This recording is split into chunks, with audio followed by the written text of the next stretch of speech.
Hello and welcome everyone. Today we are going to be doing a lunge practice or runner's pose practice, working on exclusively that type of pose but many variations of it. So this is something I like to do from time to time where I just pick one pose, but I do a bunch of rounds and a bunch of variations, and that becomes my short focused practice. And it's a really wonderful way to practice without having to think too much of what pose am I going to do next. You just do variations that you already know and love. And if you don't know how to do that by yourself, this video will help you to learn to do that with runner's lunge, but also you can use your creativity to eventually do this with other forms of poses. So let's go ahead and begin with 3 deep breaths in a wide leg child. Just relaxing. You can always fold your hands into your head, otherwise reaching the arms forward is a nice way to slowly stretch and open up. Deep, deep breath.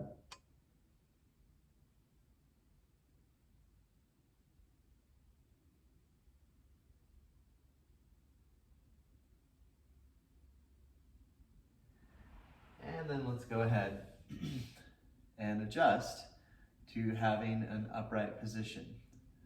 So we're going to come upright and then take a big step forward with the right foot. We'll emphasize having the knee above the ankle and let the hips sink deep into it. Lift the chest, keep a neutral neck, and we'll just do the basic runner's lunge as is.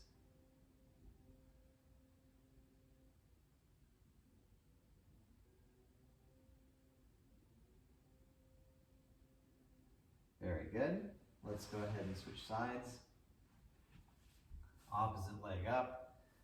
Knee in line with the ankle, hips low, chest tall. I like to use my fingertips to get the lift.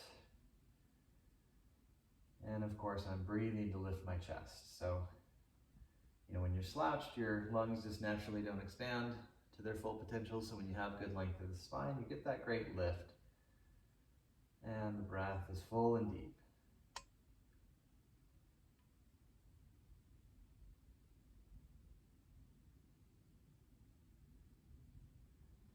And we're going to switch sides to the right side again. And this time we're going to do a raised runner. So lengthen the back leg, keep the chest lifting. Again, feel free to use fingertips. If you have blocks, you're welcome to use those. I'm not demonstrating with that now, but feel free. And just do your best to not slouch too much. If you can have a fully lengthened spine, that's good. If your knee or back hurts, leaving the knee a little bent is fine. But if you can tone it, then by really firming the back leg, you actually stretch deeper in the hips and build some muscle tone. So it becomes a strengthening pose. Very good. We're going to switch the sides again. Take your time. Catch your breath. And when you're ready, really emphasize the length of that back leg. Pushing back through the heel, if you're really tight in your calf, you might feel a good calf stretch. So that's pretty cool. We've got the knee in line. We're lifting the chest. It's the same old song and dance as the other side. Remember your options, bend the knee if you need. Have a mostly straight, if not perfectly straight leg if you can. So we're working on strengthening and releasing muscles.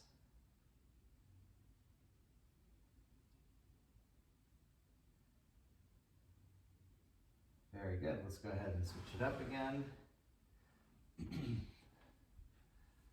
Right leg forward. And then this time we're going to twist to the right. So open the left hand to the left. Use your right hand on your right knee. Twist.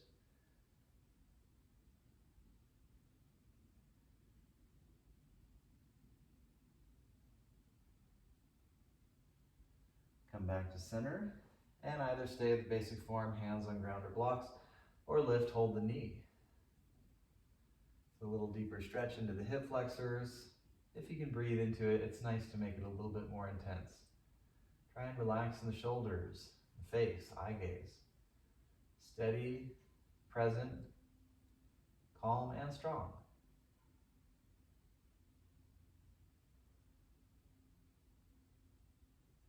Excellent. Let's go ahead and switch sides. Have a fairly long stride. You can always do shorter distances if your muscles are still becoming more flexible, that's fine. Take that twist when you're ready. It's good to open the right hand to the right, left hand for leverage to twist on the left knee. Nice deep breath. The shoulders, sometimes we get tense in the torso, the upper body. Try and loosen up, open the shoulders, relax.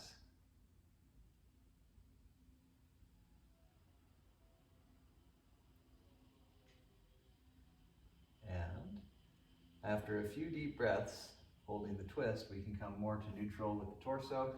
Lift a little bit and support yourself on the thigh. So if your hips are sinking forward and down and it's going deep into the hip flexors and it's a good intensity, then breathe into that.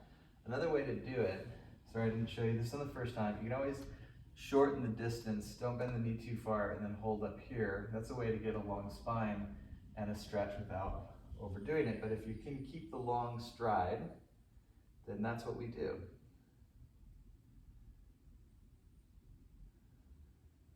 Chest open, deep, deep breath.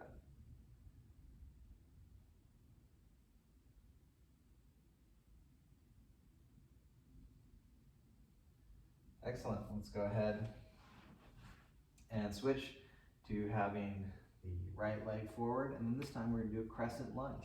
So if you want to just do raised runner, hands on blocks, or raised runner holding the thigh, do that. Otherwise, your arms come up, you make more of an extension, and we're getting all those nice stretches while building a lot more strength and using some balance. Centering that back heel and pushing back through the heel is really nice. Deep, deep breath.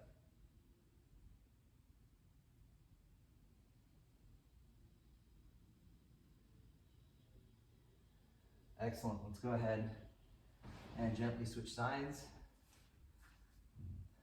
Long stride or moderate or short, depending on what you need. Remember, you can hold the thigh, you can hold the ground. Otherwise, stretching up, extending, breathing, clear, steady eye gaze. Front knee is forward or tiny bit open, tiny bit to the left. It's good to be able to see the first, if not the first two toes on the foot when you look down.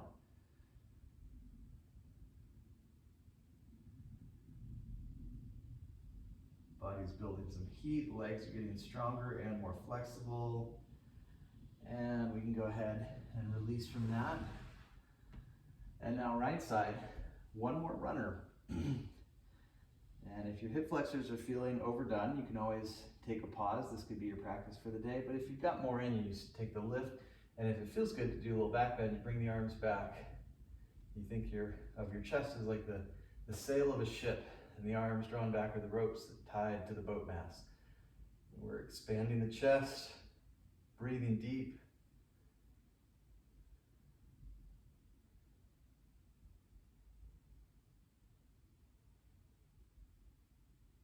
Very good, and now we'll switch sides. Legs are getting a lot of circulation to them, really getting warmed up in the body. So do the basic form if you've modified, or do the lift, or lift and expand back. Getting that nice deep back bend in. Deep, deep breath. If you notice one hip flexor is a lot tighter, you can always add extra time to those sides.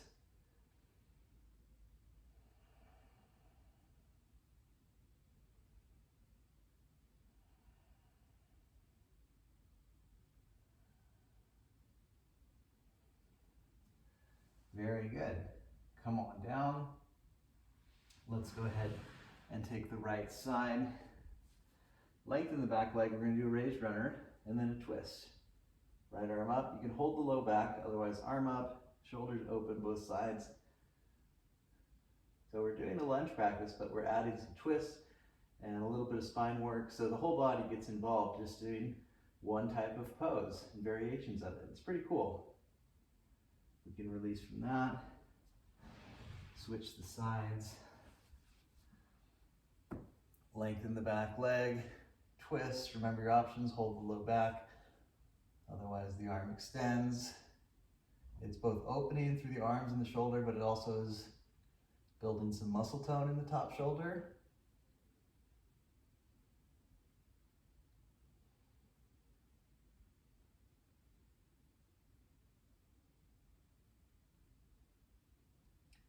Very good. Let's go ahead and come on down. And we're ready to conclude lunging. So I'll finish with my legs forward, hips back, legs a little apart, and then I'm going to roll my femur, roll the other leg. Good. Got circulation in your legs and knees, a little massage is good above and below the knees, and now the body is nice and loose in the hips. You can sit cross-legged. Hips back, hips back, hips back, and sit. If you want to lay down and just chill for a minute or two, that's fine. Otherwise, we're just going to sit with the eyes closed for about a minute or two. Breathing smooth and taking time just to gradually turn the volume down inside the mind.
And coming back to the body, concluding our practice for today.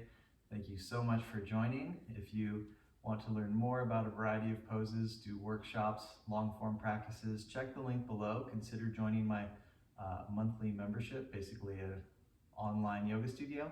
And otherwise, I'll continue to provide public content as well. And I hope this was just what you needed today. So thank you again so much, and look forward to more soon. Take care. Remember to drink water, eat good food, and be kind to yourself and those around you.